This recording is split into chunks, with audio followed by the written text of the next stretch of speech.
Hello বন্ধুরা, কেমন আছো সবাই? আশা করি ভালো আছো, আমরাও খুব ভালো আছি।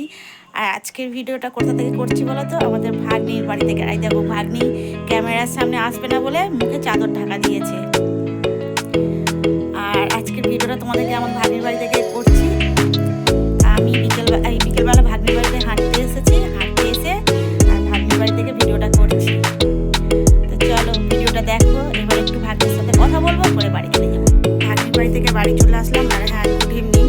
এখন বিকেল 5:30 বাজে। 5:30 না, হ্যাঁ 5:30 বাজে। আমি গিয়েছি তখন হচ্ছে বিকেলবেলা 4:30 দিকে গেছি। আর একটু রাস্তায় হাঁটলাম, হেঁটে ভাগ্নির বাড়ি গিয়েছি। ভাগ্নির বাড়ি থেকে ভিডিওটা করেছি, তোমরা দেখেছো। আর ভাগ্নির বাড়ি থেকে বাড়ি চলে আসলাম। ছোটো মেয়ে দেখছি এসে, ছোটো মেয়ে বড় মেয়ে ঘুমাচ্ছিল, এসে দেখছি ছোটো মেয়ে ঘুম থেকে উঠে গেছে, উঠে গিয়ে পড়তে বসেছে। আর বড় মেয়ে করছে ফুলকপির পকোড়া। তো চলো ভিডিওটা এই পর্যন্ত। যদি ভালো লাগে লাইক কমেন্ট শেয়ার, আমার চ্যানেলটাকে সাবস্ক্রাইব করে দেবো। টাটা বন্ধুরা, দেখা হচ্ছে নতুন একটা ব্লগ।